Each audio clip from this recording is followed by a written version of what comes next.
Systemic inflammation follows a regimented molecular architecture, a strict sequence of cellular events flowing from the initial spark to total clinical collapse. Every inflammatory cascade begins with one of four physiological hits to the body: a bacterial infection, like sepsis, physical trauma to tissue, an airborne allergen, or cellular hypoxia, a state where tissues are deprived of adequate oxygen. This diagram illustrates the master inflammation flow. Looking top left, we see how these four distinct trigger inputs converge on a central hub, the immune dispatch center. This cell acts as the body's equivalent of an emergency dispatch center. Inside this center, macrophages act as the immediate first responders to the site of injury. Alongside them, dendritic cells operate as intelligence gatherers, capturing pieces of the invader to present to the rest of the immune system.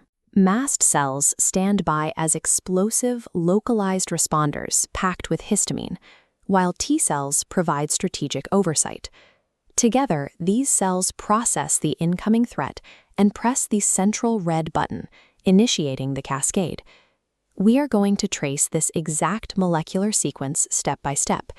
We will track the chemical signals from this initial spark at the cell membrane all the way to total systemic failure.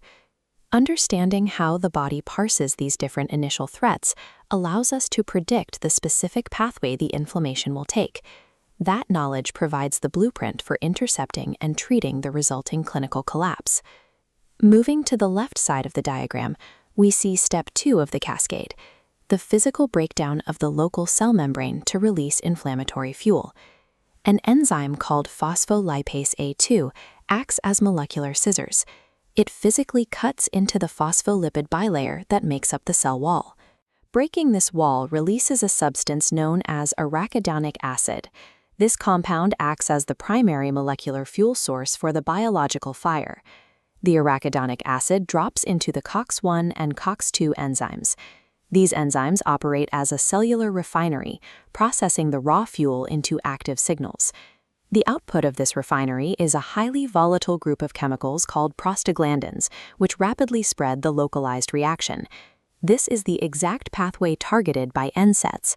Non-steroidal anti-inflammatory drugs chemically block the COX enzymes, shutting down prostaglandin production to reduce fever and pain at the source.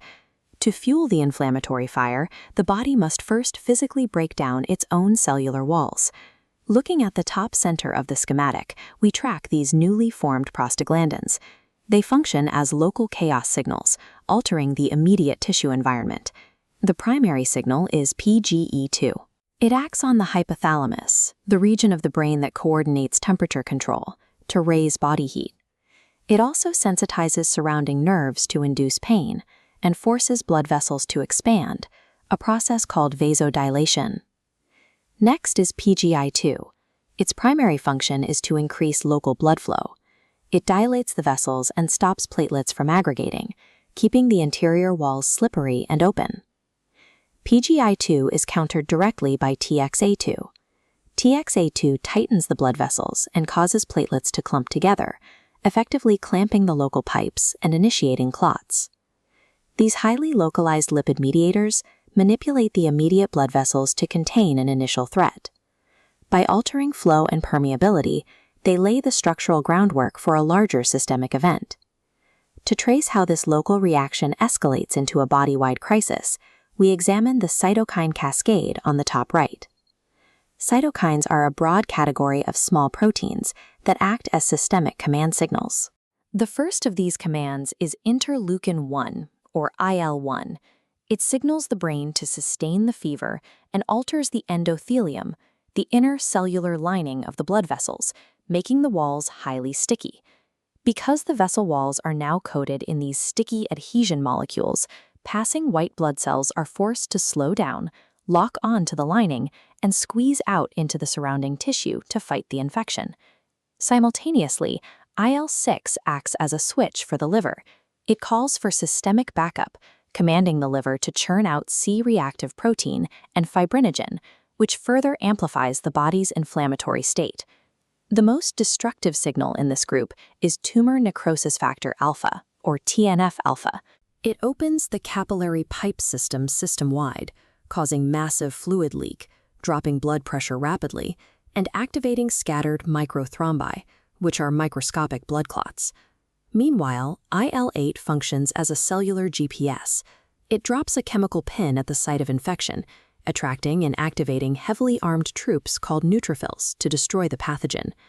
To prevent complete self-destruction, the body releases IL-10. This operates as the essential brake pedal, actively inhibiting the pro-inflammatory signals of IL-1, IL-6, and TNF-alpha.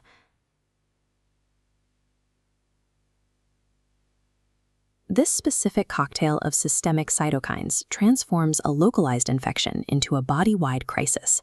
The body utilizes an alternate defensive strategy against allergens, mapped out in the center right section, the Th2 allergic cascade. Here, the command signal IL-4 opens the factory door. It forces B cells to switch their production lines and manufacture IgE antibodies. These IgE antibodies attach to the surface of mast cells, operating as molecular tripwires. When an allergen hits that tripwire, the mast cell degranulates, dumping a massive cloud of histamine into the tissue. In parallel, IL-5 recruits an army of specialized white blood cells called eosinophils. While they target the allergen, their potent enzymes cause immediate, localized tissue damage. Finally, IL-13 drives goblet cells to overproduce extreme amounts of mucus, while simultaneously forcing the bronchial walls to narrow. These Th2 signals prioritize a defense localized specifically to the airway. They create a distinct pathological profile that behaves entirely differently from a bacterial response.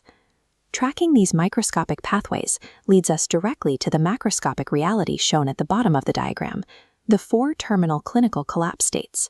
Sepsis presents as a full-body fire. It is driven by the combined weight of TNF-alpha, IL-1, IL-6, and PGE2, which dilate vessels and induce systemic fever. The ultimate fatality of sepsis comes from this massive vasodilation.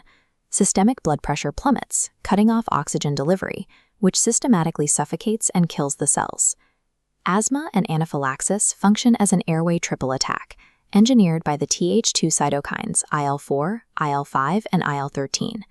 These signals create a triad of physical airway obstruction, a thick mucus plug, severe tissue swelling, and a hard bronchospasm pinching the airway shut.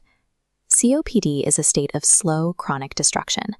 This occurs when IL-8 continually summons destructive neutrophils that slowly digest the lung's architecture over time. Finally, shock represents total delivery failure.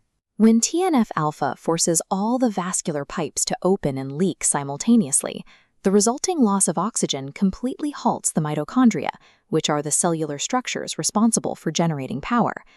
Every severe clinical collapse at the bedside is the macroscopic shadow of a specific, predictable cytokine profile. We can consolidate this entire sequence into the ultra-memory system diagram on the bottom right, which organizes the inflammation map into 4 distinct layers. Layer 1 is the membrane breakdown, producing the arachidonic acid fuel. Layer 2 represents the local response, utilizing IL-1 for heat and IL-8 to deploy the neutrophil troops. Layer 3 charts the systemic escalation driven by IL-6 and TNF-alpha, and Layer 4 separates out the allergic airway attack mode, controlled by IL-4, 5, and 13. This structural knowledge translates directly to real-world application. For acute care providers, the bottom strip shows how to use this map for rapid bedside pattern recognition. When a patient presents with fever and hypotension, the provider immediately knows they are looking at high levels of IL-1, TNF-alpha, and PGE2 in the bloodstream. Wheezing or anaphylaxis indicates a Th2 pathway activation, specifically pointing to IL-4, IL-5, IL-13, and the IgE tripwires. An acute COPD flare tells the clinician that IL-8 is actively recruiting neutrophils, while acute localized pain traces directly back to PGE2. Identifying these specific molecular drivers allows a clinician to intercept the cascade before it reaches the point of no return.